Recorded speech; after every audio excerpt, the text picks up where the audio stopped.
श्रीमते रामचंद्राय नमः। ओम नमः परमहंसास्वादित चरणकमल चिन्मकरन्दाय भक्तजन्मानस निवासाय श्री रामचंद्राय हरिशरणम्। अत्यंत सौभाग्य की बात है, हमें मनुष्य देह प्राप्त हुई है और जीव को यह मनुष्य देह केवल ईश्वर की प्राप्ति के लिए ही प्राप्त होती है। इस देह का परम कर्तव्य है, इस देह का लक्ष्य है। यह जो शरीर हमें प्राप्त हुआ है इसका अंतिम कारण है ईश्वर की प्राप्ति हो जाना, बस। और वर्तमान समय में ईश्वर की मान्यता के विषय में समाज को 4 भागों में विभक्त किया जाता है। सर्वप्रथम है नास्तिक, जो ईश्वर को सदा सर्वदा नहीं मानते, जो ईश्वर को सदा सर्वदा न मानने वाले हैं। ईश्वर है ही नहीं, जैसे चारवाक, लोकायतिक, बौद्ध, जैन, कम्युनिस्ट, सोशलिस्ट इत्यादि, ये ईश्वर को मानते ही नहीं है, ईश्वर है ही नहीं। ये प्रथम श्रेणी में आते हैं। और दूसरी श्रेणी है अर्धनास्तिक। ईश्वर को मानते तो हैं पर ईश्वर के आधे अंश में हां और आधे अंश में ना। ईश्वर है पर निराकार है, साकार नहीं है, निर्गुण है, सगुण नहीं है, सर्वशक्तिमान है परंतु अवतार नहीं ले सकता, सर्वव्यापक है परंतु मूर्तियों में संदेह है। इस प्रकार से जैसे ईसाई, मुसलमान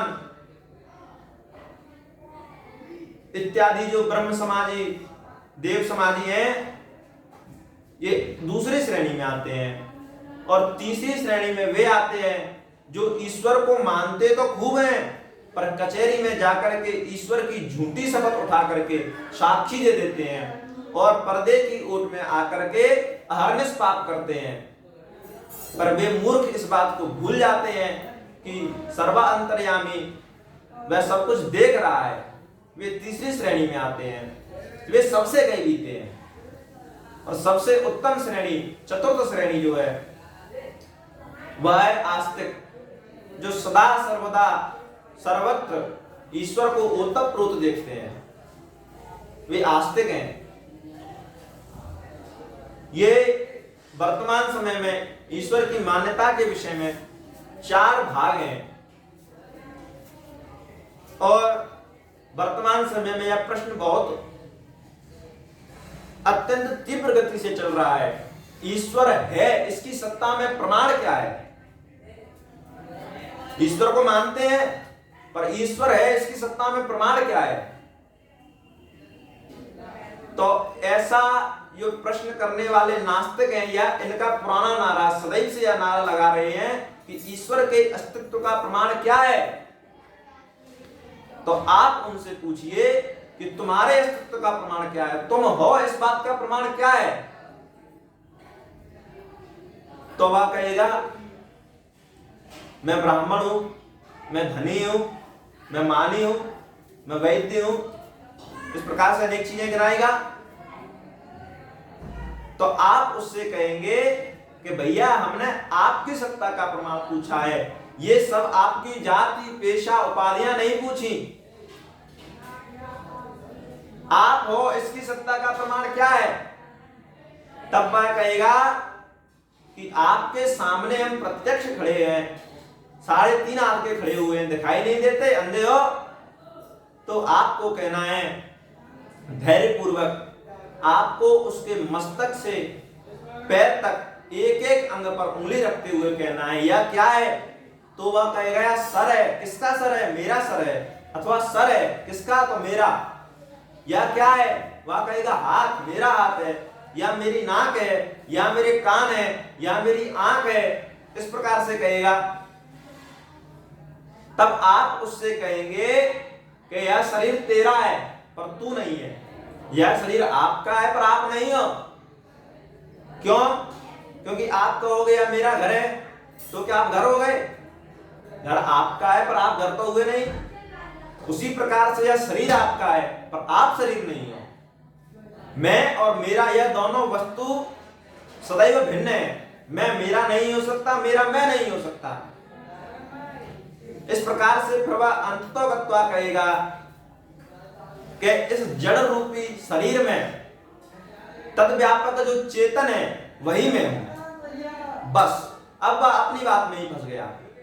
उसी प्रकार से अखिल भुवन ब्रह्मांड जो जड़ रूपी ब्रह्मांड है, इसमें तद्व्यापक जो चेतन है वही ईश्वर है। क्यों? क्योंकि यह हमारा शरीर है, हम नहीं है। यह मेरा शरीर है, मैं नहीं हूं।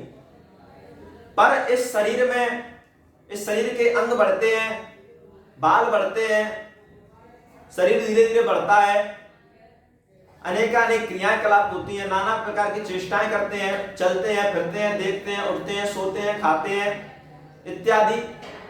तो उससे इस बात का अनुमान किया जाता है कि इसके भीतर किसी चीज की सत्ता है, किसी चेतन वस्तु की सत्ता है। उसी प्रकार से ब्रह्मांड में अनेकों अमानवीय चमत्कारों के जो क्रियाकलाप हो रहे हैं, अनेकों अमानवीय जो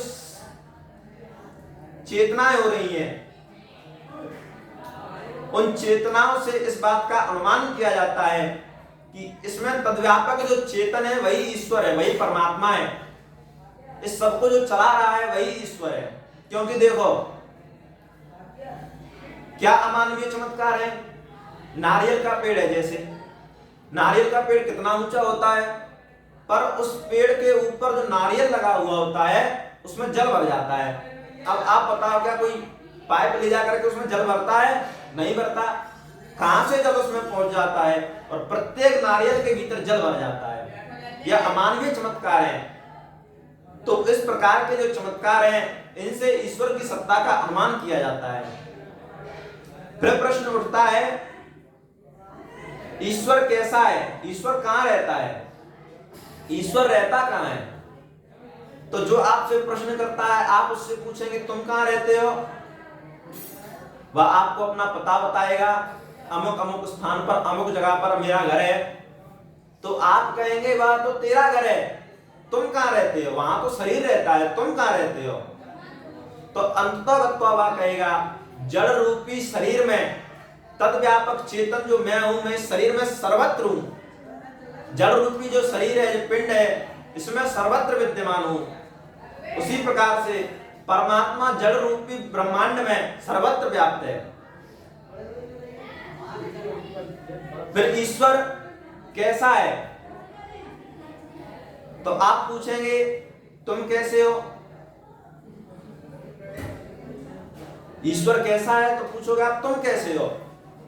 तो वह कहेगा कि जड़ रूपी शरीर, शरीर के दृष्टि से मैं जड़ हूं और जीव की दृष्टि से मैं चेतन हूं। इन दोनों का जो संघात है वह मैं हूं।